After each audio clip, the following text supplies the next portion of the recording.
عرست زينام زيغاتات قلقالوت حدش باسبورتن حدساتن تحتو استمالة سند حزام نتخربو قلقالوت إميغريشن زيغنتن قريسوم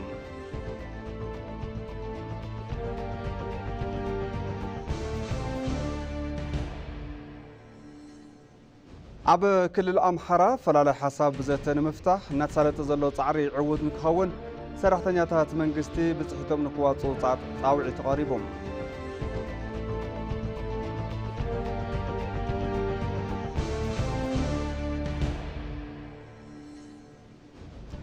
كاب زيناتاي اب نيجيريا بحد بيت تمرتي بزوت حدقا مدرماس هنصا 22 هنصانات هيوتهم كحلف مقالو تغليصوم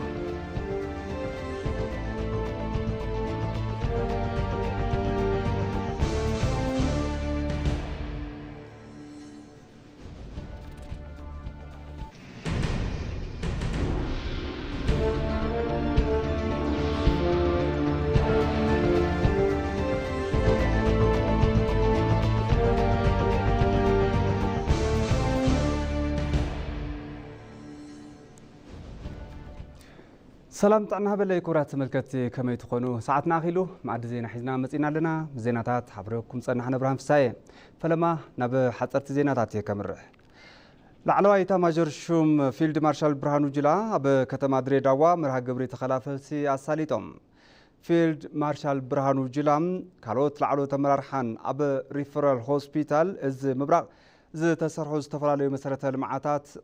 عدد غيرهم أبتي مرها قبري كنتيبا ممحداد دريداوا كدر جوهر جنرال جيتاتشو قدينان لعلو تمرارحا سراويتن كم استرخبو كاب محبراو ميديا سراويت مكل خال هاجر زرخبني حبريتا يردم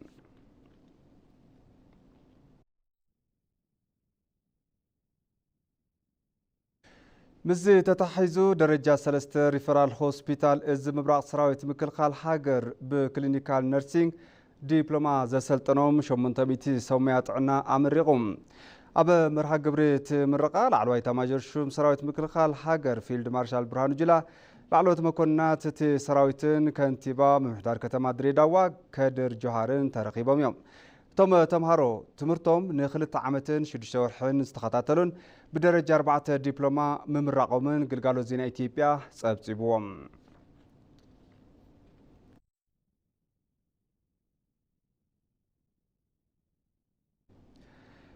إثيوبيا علامة بريكس أب مسراز بمتحبار مسرح قراص كم تكونت قليصام إثيوبيا أب روسيا موسكو أب سالزولو مدرخ زته أقبلت قال منستر قدات وصاي أبال هاجرات بريكس تساتف اللام أبتي مدرخ بأقبالي قال منستر قدات وصاي فيدري أمباسادر نبيو تلاز تبرح قجلالوخ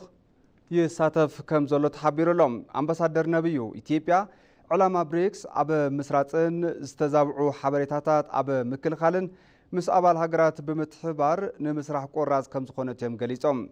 علامة بريكسن معرة ربحنت أبال هاجراتن أب مرققات مرخب تحفاشتن أبال هاجرات بمتحبار مسرح كم زقبأنون تزاريبهم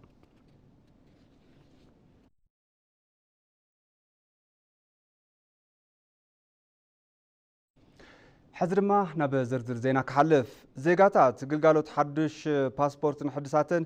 ننتحاتو زي تمال السند حزاو من قربو قلقالوت إميغريشنن زيغنتن قليتهم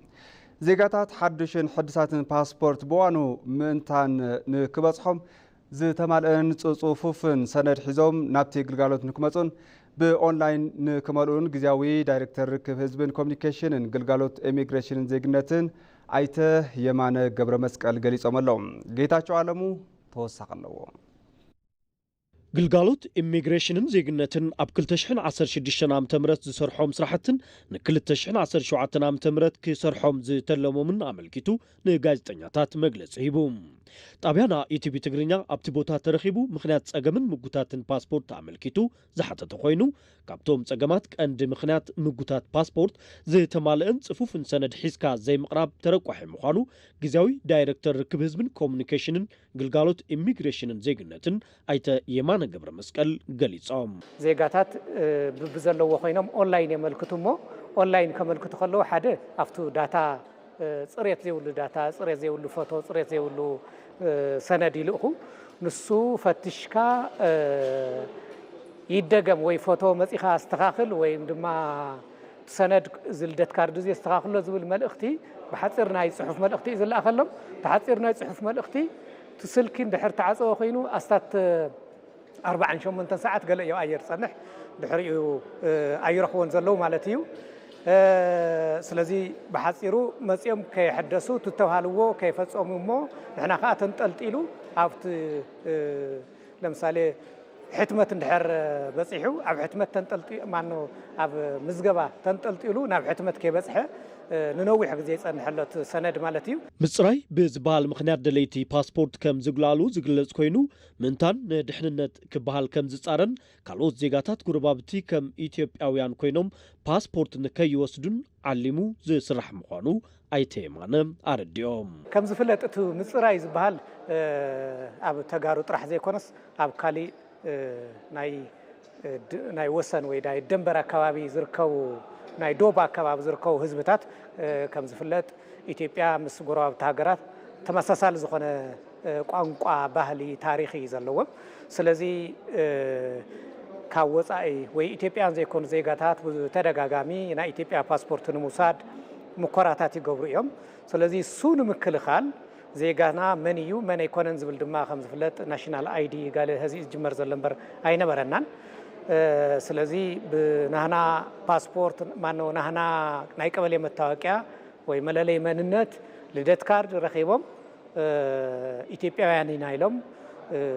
ናይ ኢትዮጵያ ፓስፖርት ምውሳድ ተፈላለየ ወንጀል ክሰርሕሉን ጉዕዞ ጓዓዙሉን ስለ ዝረአዩ ትካልና ድማ እዚ ንመቁፅፃር ነፍቱ ድንበር አካባቢ ዝርከቡ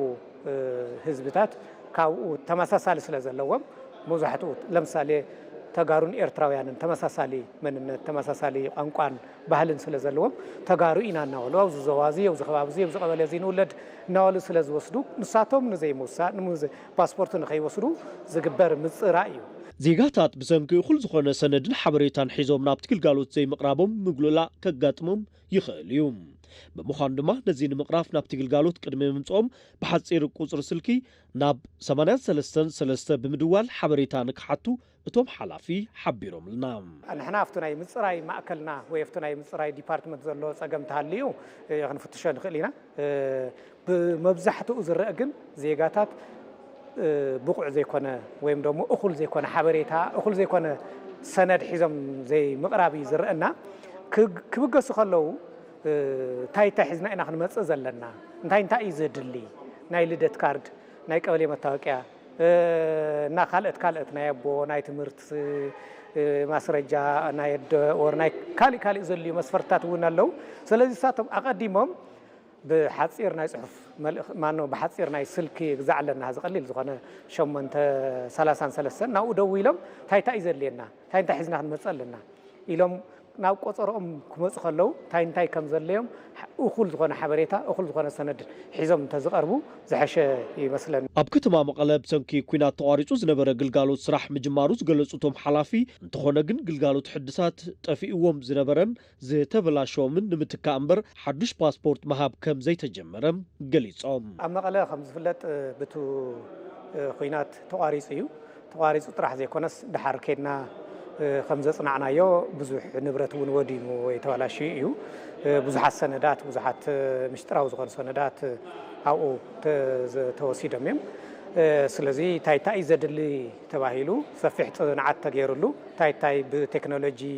ብኻልኦት ንብረት ታይታይ ከድሊ እዩ ተባሂሉ ተጸኒዑ እሳቶም ናይ ምምላእ ስራሕቲ ተሰሪሖም እዮም ያው ዝተርፈሎ ኣብ ምምላእ እዮም ዘሎ ኣብዚ ቀረባ ናይ መስከረም ናይ በጀት ዓመት ናይ 2017 ሙሉእ በሙሉእ ቶም ዝጎደሉ ነገራት እውን ክማሉ እዮም ካብኡ ኣገልግሎትና ግን ሕዚ ከምዝለካ ዘለኹ ፓስፖርት መሃብ ጽኢሉ ቀሊሉ ሰነድ መሃብ ኣይኮነን ንኢትዮጵያውያን ኣጻሪኻ ናይ መሃብ ናይ ድሕንነት ኤሌመንት እውን ስለ ዘለዎ እዚዩ ብደንብ ጥንቃቐ ዝሓትት ኣሰራርሓ እዩ ስለዚ ብዋናነት ሕጂ ጀሚርናዮ ዘለና ብሕድሳት እዩ ፓስፖርት ሕድሳት ዝጠፍኦ እና ዝተባላሸዮ እውን ናይ ምዕራይ ዝጠፍኦ ከዓ ናይ ምትካእ ኤክስፓየር ዝገበረ ድማ ናይ ምሕዳስ ኢና ጀሚርና ዘለና እቶም ተገልገልቲ ትክክለኛ ዝኾነ ናይ ባዕሎም መለለይ መንነትን መረዳእታ ትምህርቶምን ሒዞም ክመፁ ከም ዘለዎም ዘረዱ ኣይተ የማነ ገብረ መስቀል ኣድላይ ተኮይኑ እውን ናይ ወለድን ቀረባ ቤተሰብን ትክክለኛ መለለይ መንነት ንከምፁ ኣረዲኦም ኣብ ክልል ኣምሓራ ኣፈላላይ ሓሳብ ብዘተ ንምፍታሕ እናተሳለጠ ዘሎ ፃዕሪ ዕጉድ ንክኸውን ሰራሕተኛታት መንግስቲ ብፅሒቶም ንክዋፁ ፃውዒት ቀሪቡ ሰራሕተኛታት መንግስቲ ከተማ ባህር ዳር ዝተሳተፍሉ ኮንፈረንስ ሰላም ኣብ ከተማ ባህር ዳር ተሳሊጡሎ ንፀብፃብ ይሄነ ወጋቸው ሙሉ ብርሃን ግርማይ ከም ስዕብ ክተቅርባ እያ ኣብ ምምሕዳር ከተማ ባህር ዳር ሰራሕተኛታት መንግስቲ ዝተሳተፍሉ ኮንፈረንስ ሰላም ተሳሊጡ ምክትል ከንቲባ ከተማ ባህር ዳር ዝኾኑ ኣይተጎሹ እንዳለማው ነበርቲ ክልል ኣምሓራ ብተደጋጋሚ ስእነት ሰላም ኣጋጢምዎም ከም ዝነበረ ኣልዒሎም ድሕሪ ቀረባ እዋን ግና ኩነታት ሰላም ክልል ኣምሓራ ብተሳትፎ ሓይልታት ፀጥታን ብነበርቲ ሓገዝ እናተመሓየሹ ምምፃኡ ገሊፆም እዮም ኣብቲ ክልል ብተደጋጋሚ ኣብ ዝተሳለጠ ህዝባዊ ዘተ እውን ፀገማት ብዘተን ብስምምዕ ክፍትሑ ከም ዝግባእን ኣብ ስምምዕ እውን ከም ዝተበፅሐ ኣልዒሎም እዮም ድርድሩን ውይይቱን ያለምንም ቅድመ ሁኔታ በየትኛውም ቦታ በማንኛውም አካል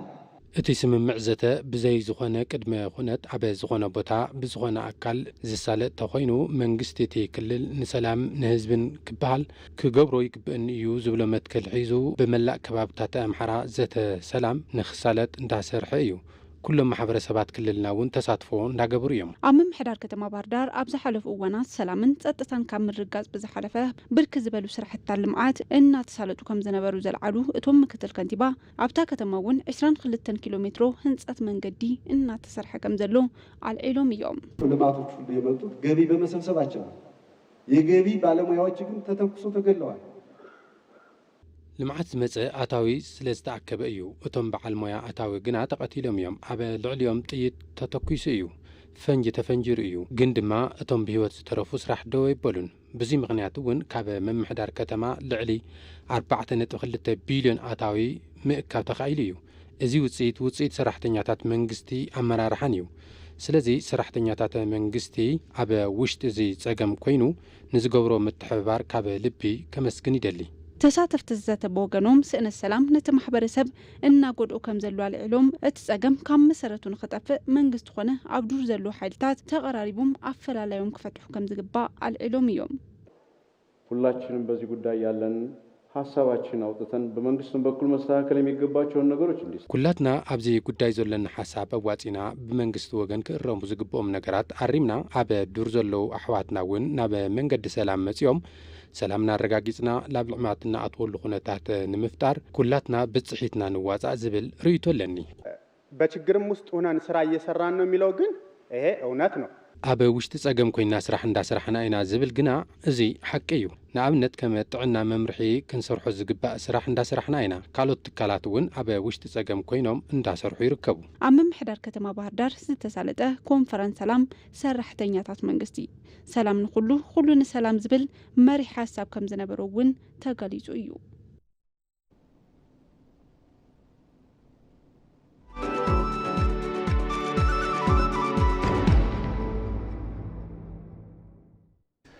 ዜና ዕዳጋ ባንክ ንግዲ ኢትዮጵያ በበጀት ዓመት 2023-24 ኣቋፅራ ፈረንጂ ቅድሚ ታክስ ትርፊ 25.6 ቢልዮን ብር ምርካቡ ኣፍሊጡ እቲ ባንኪ ኣብ መግለፂኡ ከም ዝሓበሮ ኣብቲ በጀት ዓመት 135.4 ቢልዮን ብር ሓፈሻዊ ኣታዊ ዝረኸበ እንትኸውን እዚ ድማ ምስ ዝሓለፈ ዓመት እንትነፃፀር ዕብየት 13 ሚእታዊ ኣርእዩ እዩ ኣብዚ ዓመት ቅድሚ ታክስ ዝረኸቦ ትርፊ 25.6 ቢልዮን ብር ኣብ ታሪኹ እቲ ዝለዓለ ኮይኑ ተመዝጊቡሎ መጠን ሓፈሻዊ ተቐማጢ ገንዘብ እቲ ባንኪ ልዕሊ 1.17 ትሪልዮን ብር እንትኸውን ቁፅሪ ዓማዊሉ ድማ ልዕሊ 45 ሚልዮን በፂሑሎም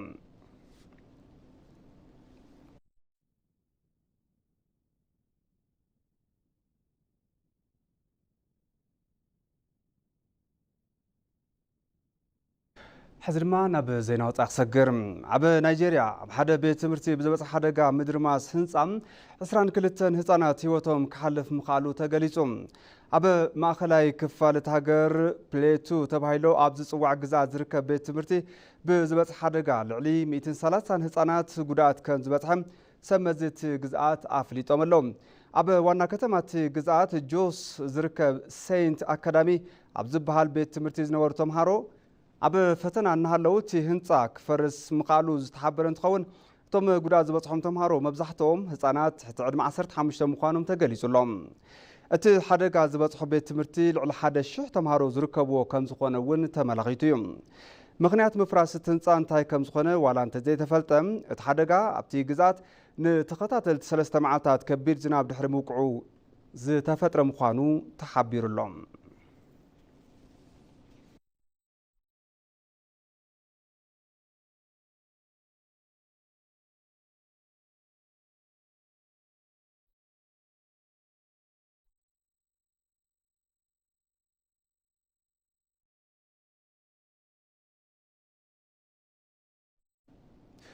حزرما ቀንዲ ዜናታት ዝዕለት ከዘኻኽረኩም ዜጋታት ግልጋሎት ሓዱሽ ፓስፖርትን ሕድሳትን ተሓቱ ዝተማልአ ሰነድ ሒዞም ክቐርቡ ግልጋሎት ኢሚግሬሽንን ዜግነትን ገሊጹ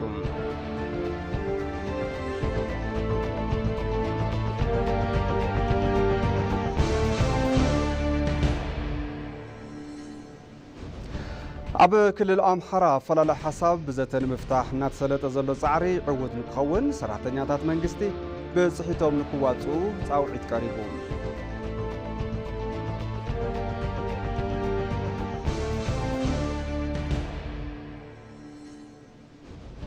ካብ ዜና ወፃኢ ኣብ ናይጄርያ ኣብ ሓደ ቤት ትምህርቲ ብዝበፅሕ ሓደጋ ምድርማስ ህንፃ 22 ህፃናት ህይወቶም ክሓልፍ ምኻሉ ተገሊጹ